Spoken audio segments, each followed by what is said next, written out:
Shri Education.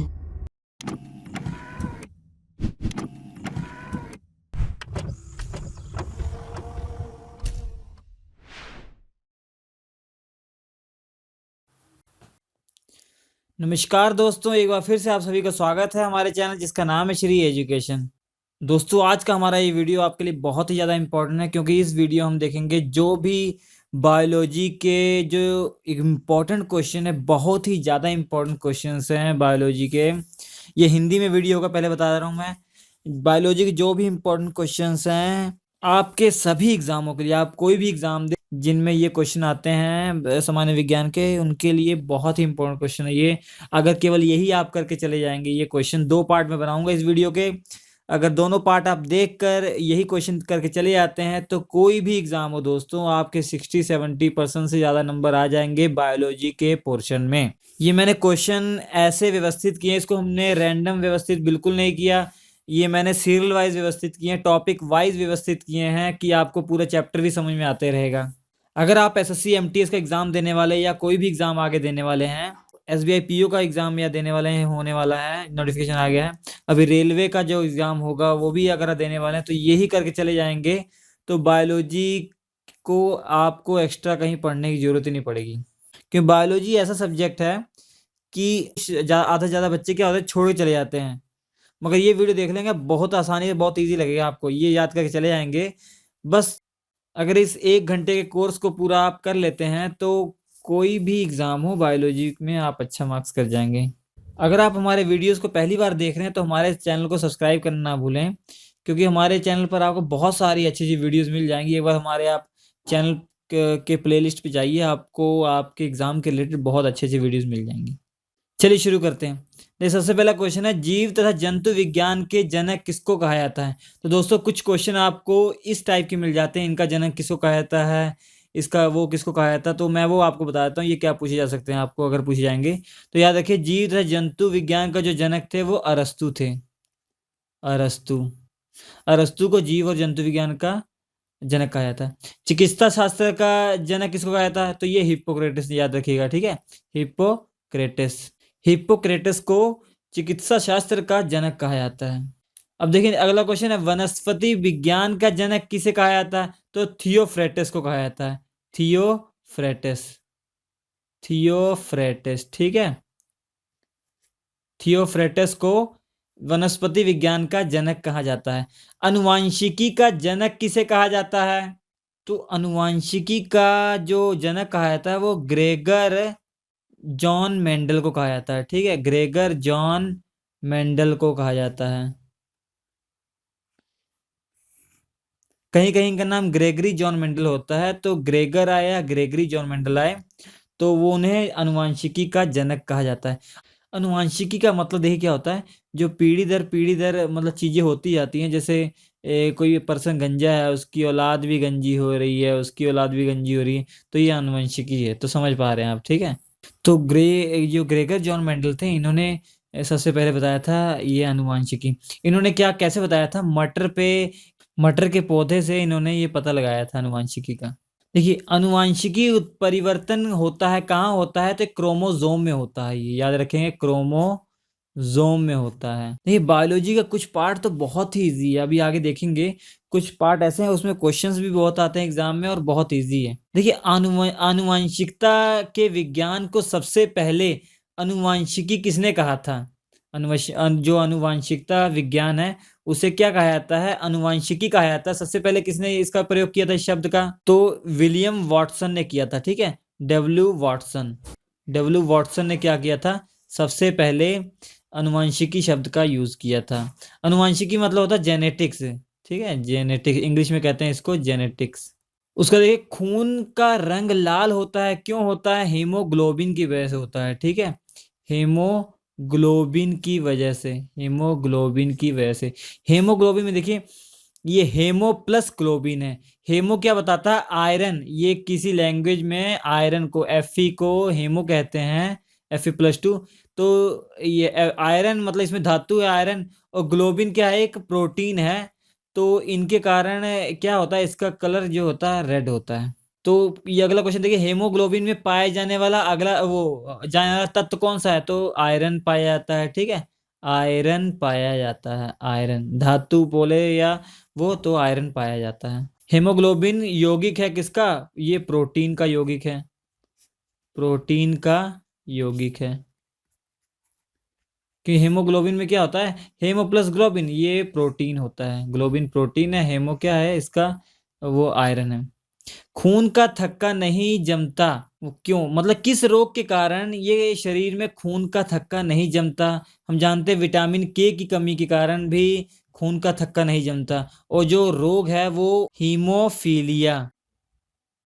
शरीर के अंदर रक्त को जमने से रोकता है, कौन रोकता है? एक प्रोटीन होता है, हिपेरिन नाम का प्रोटीन होता है, हिपेरिन नाम का एक प्रोटीन होता है। वो क्या करता है कि शरीर के अंदर जो रक्त होता है उसको जमने से रोकता है, क्योंकि जब रक्त बाहर आता तुरंत जम जाता है ना, अंदर क्यों नहीं जमता? क्योंकि हिपेरिन नामक एक प्रोटीन होता है, उसकी वजह से शरीर के अंदर रक्त नहीं जमता। देखिए आप देख रहे होंगे हमने क्वेश्चन जो है सीरियल वाइज दिए हैं, तो आपको समझ में आ जाएगा। जो चैप्टर रुधिर चैप्टर है उसके सारे क्वेश्चन जो आ सकते हैं वो हम बताते हैं आपको। ये इसका उत्पादन लीवर में होता है, ठीक है, लीवर में ये बनता है, लीवर से इसका उत्पादन होता है।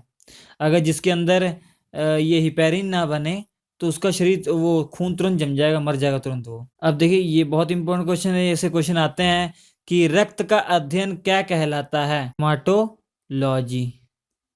तो हेमाटोलॉजी कहा जाता है रक्त के अध्ययन को, मतलब रक्त के बारे में जो अध्ययन किया जाता है उसको क्या कहा जाता है? हेमाटोलॉजी कहा जाता है। रक्त का जो तरल भाग होता है वो क्या कहलाता है? तो वो प्लाज्मा कहलाता है, प्लाज्मा कहलाता है।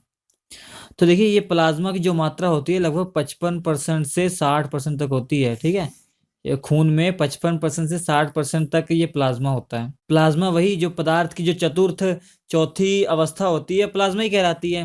जैसे पहला ठोस, द्रव्य, फिर गैस है ना, और चौथी जो अवस्था है वो प्लाज्मा है। तो जो रक्त का 55 से 60% जो भाग है वो प्लाज्मा ही है। देखिए जो रक्त कण होते हैं वो 4 प्रकार, याद रखिए जो रक्त कण होते हैं 4 प्रकार के होते हैं। पहला लाल रक्त कण होता है, दूसरा श्वेत रक्त कण होता है जिसे WBC को होते हैं, और लाल रक्त कण को क्या कहते हैं? RBC रेड ब्लड काउंट, और ये WBC वाइट ब्लड काउंट, और ये क्या हो जाएगा? तीसरा प्लाज्मा है, चौथा प्लेटलेट्स है। रक्त में पाए जाने वाली धातु भी हमने बताया आयरन, आयरन जो धातु है वो रक्त में पाई जाती है। ब्लड बैंक में रक्त को सुरक्षित रखा जाता है कितने टेम्परेचर पर? ये पूछा गया कि कितने टेम्परेचर पर? तो 40 डिग्री फ़ारेनहाइट पर, 40 डिग्री फ़ारेनहाइट पर ब्लड बैंक में जो रक्त होता है उसको सुरक्षित रखा जाता है। नेक्स्ट क्वेश्चन है रक्त समूह कितने प्रकार के होते हैं? तो 4 प्रकार के रक्त समूह होते हैं। तो पहला होता है ए, फिर बी, फिर ए बी, फिर ओ, ठीक है। ए पॉजिटिव ए नेगेटिव इसमें हो जाएगा, बी पॉजिटिव बी नेगेटिव ये सब हो जाएगा इसमें, ठीक है। तो 4 प्रकार के रक्त समूह होते हैं, ब्लड ग्रुप 4 प्रकार के होते हैं, A B O, A B और ए बी ओ। अब देखिए जो ओ होता है हमारा वो सर्वदाता होता है, मतलब ओ सबको ब्लड दे सकता है, ठीक है, तो ये डोनर होता है, यूनिवर्स डोनर। और ए बी क्या होता है? इसे बोलते हैं यूनिवर्स ग्राही, मतलब यूनिवर्स एक्सेप्टर बोलते हैं, ठीक है। इसमें जो ब्लड ओ ग्रुप के होते हैं ये अपना ब्लड सबको दे सकते हैं, ठीक है, सबको दे सकते हैं, तो इनको यूनिवर्स डोनर कहा जाता है। जो ए बी ब्लड ग्रुप वाले होते हैं सबसे ले सकते हैं, सभी, ए से भी ब्लड ले सकता है, बी से भी ले सकता है, ओ से ले सकता है, तो इसे क्या कहते हैं? यूनिवर्स एक्सेप्टर, मतलब सर्वग्राही से कहते हैं, इसे सर्वग्राही कहते हैं, इसे सर्वदाता कहते हैं, ठीक है। अब देखिए अगला क्वेश्चन है रक्त समूह की खोज किसने की थी? तो याद रखिए लैंडर स्टीनर ने की थी इस रक्त समूह की खोज, ठीक है, लैंडर स्टीनर ने। तो याद रखिए रक्त समूह की खोज जो लैंड स्टीनर ने की थी, ठीक है, लैंड स्टीनर ने रक्त समूह की खोज की थी। अब देखिए सर्वदाता रक्त समूह कौन सा है? मैंने आपको बताया जो सबको ये प्रदान कर सकता है, तो ये ओ हो जाएगा, ओ जो ब्लड ग्रुप होता है सबको देते हैं सर्वदाता। और सर्वग्राही क्या हो जाएगा? ए बी हो जाएगा, तो सर्वग्राही कौन सा ग्रुप हो जाएगा? ए बी हो जाएगा। RH फैक्टर किससे संबंधित है? ये ब्लड से संबंधित है, रक्त से संबंधित है, ठीक है, रक्त में होता है RH फैक्टर, पॉजिटिव होता है या नेगेटिव होता है। तो RH फैक्टर के जो खोज करता है कौन है? जिन्होंने ब्लड ग्रुप की खोज की थी जिनका नाम था लैंड स्टीनर, उन्होंने किया था और इनके साथ एक और साथी थे जिनका नाम था वीनर। ठीक है, वीनर ने की थी और लैंडस्टीनर ने की थी। अब देखिए, रक्तचाप नियंत्रित की होता है, जो ब्लड प्रेशर होता है वो किससे नियंत्रित होता है? तो याद रखेंगे एंड्रीनल ग्रंथि से। ठीक है, एंड्रीनल ग्रंथि से। एंड्रीनल ग्रंथि से आपका वो रक्तचाप जो है वो नियंत्रित रहता है। अब देखिए, रक्त को शुद्ध कौन करता है? तो इजी सी बात है, किडनी जो होती है वो शुद्ध करती है किसको? ब्लड को साफ करती है। वो देखिए, रक्त को शुद्ध करती है कौन करता है? जिसे हिंदी में गुर्दा भी कहा जाता है या वृक्कक भी कहा जाता है, वृक्कक। तो वृक्कक या गुर्दा या किडनी जो है वो ब्लड को शुद्ध करती है। अब देखिए, क्वेश्चन है वृक्कक का भार कितना होता है? नॉर्मल पर्सन में जो किडनी होती है उसका भार कितना होता है? 150 ग्राम की होती है, 150 ग्राम की। ठीक है, अब जो किडनी होती है, जो वृक्कक होता है, क्या कहते हैं, ये ब्लड को साफ करता है। और जो ब्लड प्रेशर हमने बताया था, ब्लड प्रेशर अगर हाई है किसी पर्सन का तो किडनी खराब होने के चांसेस बहुत रहते हैं। मानव गुर्दे में बनने वाली पथरी बनी होती है, जो मानव के अंदर जो गुर्दे में पथरी बनती है वो किस चीज की बनी बनी होती है? तो आप याद रखें, कैल्शियम ऑक्सलेट की बनी होती है। ठीक है, कैल्शियम ऑक्सलेट, ऑक्सलेट की बनी होती है। ठीक है, अगर इसका रासायनिक सूत्र बोले तो ये हो जाएगा CaC2O4। ठीक है, CaC2O4 इसका फॉर्मूला हो जाएगा। रक्त का पीएच कितना होता है? तो याद रखिए 7.4 होता है। तो ये 7.4 है तो 7 से ऊपर है तो ये क्षार हो जाएगा। ठीक है, अम्ल का क्या होता है? 7 से कम होगा, 7 से कम पीएच जिसका रहेगा वो अम्ल कहलाते हैं। 7 जिसका रहेगा वो लवण कहलाएंगे, न्यूट्रल। और जो 7 से ज्यादा जिसका होगा वो क्या कहलाएंगे? क्षार कहलाएंगे। ठीक है, 7 से कम वाले अम्ल कहलाएंगे, 7 से ज्यादा वाले क्षार कहलाएंगे, 7 के बराबर जो होगा लवण कहलाएंगे। अब रक्त दाब मापने वाले यंत्र को क्या बोला जाता है? ये अभी एसएससी सीएचएसएल में क्वेश्चन आया था, तो याद रखिए स्फिगोनोमीटर कहा जाता है। ठीक है, स्फिगोनोमीटर, स्फिगोनोमीटर कहा जाता है। शरीर से हृदय की ओर रक्त ले जाने वाली रक्त वाहिनी क्या कहलाती है? रक्त वाहिनी मतलब जो रक्त को लेकर जाने का काम करती है। अब देखिए, ऐसे 3 प्रकार की रक्त वाहिनियां होती हैं, 3 प्रकार की। ठीक है, पहली आपकी होती है धमनियां, धमनियां। और दूसरी आपकी होती है शिराएं, शिराएं। और तीसरी आपकी होती है कोशिकाएं। देखिए, धमनियां ऐसी रक्त वाहिनी होती हैं जो क्या करती हैं? हृदय से खून को लेती हैं और बाकी शरीर में प्रोवाइड करती हैं। तो जो धमनियां होती हैं हृदय से खून को लेती हैं तो बाकी शरीर के अंगों में पहुंचाती हैं। तो इनमें जो खून होता है वो साफ खून होता है, बिल्कुल साफ, क्योंकि हृदय से जो खून निकलता है वो साफ होता है। और शिराएं एक ऐसी रक्त वाहिनियां होती हैं जिनमें ये जो क्या करती हैं, ये बाकी शरीर से ब्लड को लेकर, मतलब बाकी शरीर का जो ब्लड रहेगा उसका संचार क्या होता है? हृदय की ओर होता है, वो शिराएं होती हैं। शिराएं में क्या होता है? वो अशुद्ध खून होता है। तो ऐसा क्वेश्चन पूछा जाए दोनों में से किस पास शुद्ध रहता है, किसे अशुद्ध रहता है खून? तो धमनियों में क्या होता है? शुद्ध होता है, और शिराओं में अशुद्ध खून होता है। ये क्या करती हैं? बाकी शरीर से खून का संचार किसमें करती हैं? हृदय की ओर करती हैं। और ये धमनियां क्या करती हैं? हृदय से बाकी शरीर की ओर करती हैं। ठीक है, तो ये क्या पूछा गया? शरीर में हृदय की ओर रक्त ले जाने वाली, मतलब बाकी शरीर से हृदय की ओर, तो इसका आंसर क्या आ जाएगा? शिराएं हो जाएगा। ठीक। अब देखिए, कोशिकाएं क्या करती हैं? देखिए, हम जानते हैं कि ब्लड का काम क्या होता है कि हमारे शरीर में एक बहुत इंपॉर्टेंट काम था, ऑक्सीजन को पहुंचाना होता है, ये होता है ना। और बहुत सारे काम होते हैं, प्रोटीन वोटीन ये सब करना है। तो बाकी ये काम ये कोशिकाएं करती हैं। ये बहुत पतली पतली भित्ति होती है, बहुत पतला वो होते हैं, तो यही यही काम करते हैं। हृदय की धड़कन का नियंत्रक कौन करता है? तो ये पेस मेकर है, पेस मेकर। तो हृदय की जो धड़कन का जो नियंत्रक होता है वो पेस मेकर के द्वारा होता है। ठीक है, देखिए नेक्स्ट क्वेश्चन है जुराविक 7 क्या है? जुराविक 7 दोस्तों जो आर्टिफिशियल एक हार्ट है उसका नाम है जुराविक 7। तो कृत्रिम हृदय है एक जुराविक 7। शरीर में ऑक्सीजन का परिवहन किसके द्वारा होता है? तो ब्लड के द्वारा, रक्त के द्वारा होता है। ठीक है, शरीर के अंदर जो ऑक्सीजन का परिवहन होता है रक्त के द्वारा होता है। उसका देखिए क्वेश्चन है पित्त क्या होता है? दोस्तों ये थोड़ा पीला हरे रंग का होता है, एक तरल पदार्थ टाइप का होता है जो वहां से स्रावित होता है, मतलब यकृत से स्रावित होता है, लीवर से निकलता है, ठीक है, लीवर से स्रावित होता है। तो इसका कलर अगर पूछा पूछा गया था पीले हरे रंग का, ठीक है, पीले हरे रंग का एक तरल पदार्थ होता है जो कि लीवर से स्रावित होता है और कहाँ पे जमा होता है, पित्ताशय में जमा होता है, ठीक है, पित्ताशय में, पित्ताशय में जमा होता है। कहाँ से स्रावित होता है, लीवर से। हिंदी में लीवर को कहते हैं यकृत। यकृत में मतलब लीवर के अंदर, लीवर के अंदर जो भविष्य के लिए भंडारित कौन सा विटामिन भविष्य के लिए, फ्यूचर के लिए भंडारित होता है, तो विटामिन ए। याद रखेंगे कि लीवर के अंदर पहले से स्टोर किया होता है कौन सा, फ्यूचर के यूज के लिए विटामिन ए यूज स्टोर किया होता है। अब देखिए मैंने बताया ना, पित्त जमा कहाँ होता है, पित्ताशय में जमा होगा, ठीक है, पित्ताशय में। पित्त को इंग्लिश में बाइल बोलते हैं, ठीक है, बाइल। हाइड्रोफोबिया रोग किससे होता है, कुत्ते के काटने से होता है। कुत्ते के काटने से, कुत्ते ने काट लिया तो हाइड्रोफोबिया रोग हो जाता है। विषाणु की खोज किसने की थी, और ये हाइड्रोफोबिया रोग भी क्या है, विषाणु का रोग है, ठीक है, विषाणु का रोग है। तो अब ये क्वेश्चन है, विषाणु मतलब वायरस, वायरस, वायरस की। और जो विषाणु है वो विषाणु की खोज किसने की थी, इवानोवस्की ने की थी, ठीक है, इवानोवस्की ने की थी। इवानोवस्की ने क्या की थी, विषाणु की खोज की थी।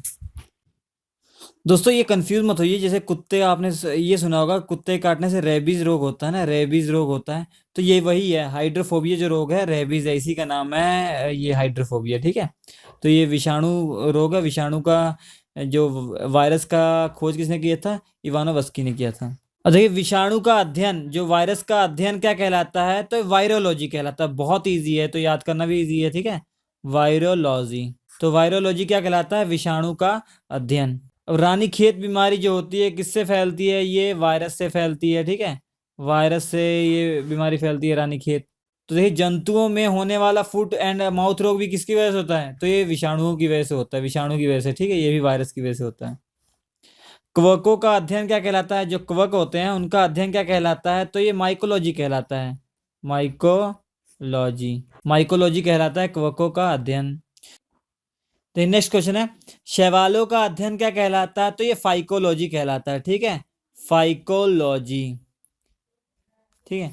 देखिए शैवाल होते क्या हैं कि जो पौधे, एक टाइप के पौधे होते हैं, पौधे दो प्रकार के हैं अगर बांटे हम, एक ऐसे पौधे जो फल फूल पैदा करते हों, एक ऐसे पौधे जो फल फूल पैदा ना करते हों। जो फल फूल पैदा नहीं करते उनमें बहुत सारी कैटेगरी होती हैं, उनमें से एक कैटेगरी का पौधा है जिसे शैवाल कहते हैं, ठीक है, ये फल फूल पैदा नहीं करते हैं, तो इनका जो अध्ययन है वो क्या कहलाता है, फाइकोलॉजी कहलाता है। अब देखिए नेक्स्ट क्वेश्चन है, शैवालों का जो शैवालों की कोशिका भित्ति होती है किस चीज की बनी होती है, तो सेल्यूलोज की बनी होती है, याद रखिए, सेल्यूलोज की, सेल्यूलोज की बनी होती है, ठीक है, सेल्यूलोज की। सही से लिखते हैं तो ये हो जाएगा सेल्यूलोज की बनी होती है, ठीक है, ये नोट बना लीजिए, बहुत इंपॉर्टेंट क्वेश्चन है, मैंने बताया आपको। जीवाणुओं की खोज किसने की थी, देखिए ल्यूवेन हाक ने की थी, ठीक है, ल्यूवेन हाक ने की थी, याद रखिए, ल्यूवेन हाक ने जीवाणुओं की खोज की थी, जीवाणु मतलब बैक्टीरिया, बैक्टीरिया की खोज की थी। जड़ों के रूपांतर कौन है, बहुत इजी है, मूली जैसे हैं वो जड़ के रूपांतरण, और गाजर, ठीक है, तो ये सब क्या है, जड़ों के रूपांतरण है, ठीक है। और तने के रूपांतरण बहुत इजी है, जैसे आलू प्याज, ये सब किसके एग्जाम्पल हैं, तने के रूपांतरण है, ठीक है। तो ये कोई भी पौधा, कोई भी वो दिया हो, आपको पहचान सकते हैं कि कौन से जड़ के रूपांतरण है, कौन से तने के रूपांतरण है। देखिए पिट्यूटरी ग्रंथि कहाँ पाई जाती है, देखिए पिट्यूटरी ग्रंथि को पीयूष ग्रंथि भी कहते हैं, ठीक है, पीयूष ग्रंथि। तो पीयूष ग्रंथि कहाँ पाई जाती है, तो दिमाग में पाई जाती है, मस्तिष्क में पाई जाती है, ठीक है, तो ये मस्तिष्क में पाई जाती है। दो वंशानुगत रोग हमने आपको बताया ना, जो अभी वो बताया था सबसे स्टार्टिंग में, हीमोफीलिया जिसमें खून का थक्का नहीं बनता, तो ये क्या होता है, वंशानुगत रोग है, ठीक है, हीमोफीलिया, हीमोफीलिया, ठीक है। और एक और है कि कलर ब्लाइंडनेस, कलर ब्लाइंडनेस, तो ये वंशानुगत रोग है, ठीक है। सर्वप्रथम मनुष्यों में वर्णधाता मतलब कलर ब्लाइंडनेस का वर्णन किया गया था, तो हेरनर ने इसका वर्णन किया था 1876 में, ठीक है, 1876 में हेरनर ने सबसे पहले जो कलर ब्लाइंडनेस का वो वर्णन किया था। कलर ब्लाइंडनेस पहले समझ नहीं आता था 1876 से पहले क्या होता था कि कई रोग होते थे ना, ये कलर ब्लाइंडनेस का रोग किसी को समझ नहीं आता था। स्टार्टिंग में इन्होंने मतलब इसका वर्णन किया होता क्या है। देखिए एक्चुअल में होता क्या है कि लाल और हरे रंग का भेद नहीं कर पाता जो रोगी होता है इसका, उसको लाल और हरे रंग का कलर में ना वो डिफरेंस नहीं पैदा कर पाता, मतलब ये कौन सा लाल है कौन सा हरा है, वो डिफरेंस नहीं जानता। थायरॉक्सिन हार्मोन, जो हार्मोन वो कहाँ से स्रावित होता है, तो ये थायराइड ग्रंथि से स्रावित होता है, ठीक है, थायराइड ग्रंथि से स्रावित होता है। देखिए नेक्स्ट क्वेश्चन है, जठर रस में क्या पाया जाता है, तो जठर रस में जो है हाइड्रोक्लोरिक अम्ल पाया जाता है, ठीक है, हाइड्रोक्लोरिक अम्ल HCl, तो जठर रस में HCl पाया जाता है। प्रोटीन का पाचन कौन करता है, तो ये छोटी आंत जो होती है वो प्रोटीन का पाचन करती है, जो छोटी आंत होती है, छोटी आंत जो होती है वो प्रोटीन का पाचन करती है। देखिए पचे हुए भोजन का अवशोषण कौन करता है, तो छोटी आंत ही करती है, छोटी आंत क्या करती है, पचे हुए भोजन को अवशोषण कर लेती है। लार में क्या पाया जाता है, तो ये टाइलिन पाया जाता है, ठीक है, टाइलिन पाया जाता है। ये क्वेश्चन पूछा गया था CHSL में कि लार में क्या पाया जाता है, टाइलिन पाया जाता है। टीबिया नामक हड्डी कहाँ पाई जाती है, टांग में पाई जाती है दोस्तों, टांग में पाई जाती है टीबिया नामक हड्डी की। मानव शरीर का वह अंग जहाँ सबसे ज्यादा हड्डियां पाई जाती हैं, तो उंगली में सबसे ज्यादा हड्डी पाई जाती हैं, हमारी उंगलियों में सबसे ज्यादा हड्डियां पाई जाती हैं, ठीक है। भोजन पचाने में सहायता कौन करता है, तो एंजाइम करते हैं सहायता, ठीक है, एंजाइम, एंजाइम जो होते हैं वो भोजन पचाने में सहायता करते हैं। अगर ये पूछ लिया आपसे कि एंजाइम जो होते हैं इनकी रचना कैसे होती है, तो ये अमीनो अम्ल से होती है, ठीक है, अमीनो अम्ल से एंजाइम की रचना होती है। और एक बात ये याद रखिए, जो पाचन क्रिया होती है हमारी, पाचन क्रिया में क्या होता है कि जो प्रोटीन होते हैं वो प्रोटीन बाद में अमीनो अम्ल में बदल जाते हैं, ठीक है। तो ये क्वेश्चन पार्ट 1 में हमने आपको बताया, बहुत इंपॉर्टेंट क्वेश्चन है, तो इसके पार्ट 2 में देखना ना भूले, पार्ट 2 में सब कंप्लीट कर दूंगा, जो बाकी बचे हुए क्वेश्चंस हैं वो मैं कंप्लीट कर दूंगा। यही ऐसे क्वेश्चन है दोस्तों, ये बहुत इंपॉर्टेंट क्वेश्चन है, अगर ये कर लेते हैं आप, आपको एक्स्ट्रा पढ़ने की जरूरत नहीं है। तो बाकी पोर्शन में आप बहुत अच्छे से मेहनत कीजिए, इसमें आपका 60-70% मिनिमम तो तैयार हो ही जाएगा। और 1 घंटे के 2 वीडियो बनेंगे, आधे घंटे के हैं लगभग। अगर ये तो आप 1 घंटा पूरा कर लेते हैं, अगर आपको ये ज़्यादा याद करने में 3-4 घंटे लगेंगे, हमेशा के लिए याद हो जाएंगे, आपके मार्क्स अच्छे आ जाएंगे। आप देख सकते हैं आपके स्क्रीन पर 4 वीडियो आ रहा है, बहुत अच्छे अच्छे वीडियो, और हमारे चैनल पर भी जा सकते हैं, वहाँ भी आपको बहुत अच्छे अच्छे वीडियो मिल जाएंगे जो कि आपके एग्जाम के रिलेटेड बहुत ही बेनिफिशियल होंगे। अगर आपने हमें तक सब्सक्राइब नहीं किया, सब्सक्राइब कर लीजिए ताकि आगे आने वाले सभी वीडियो आपको मिलते रहें। हमारा ये वीडियो देखने के लिए आपका बहुत बहुत धन्यवाद।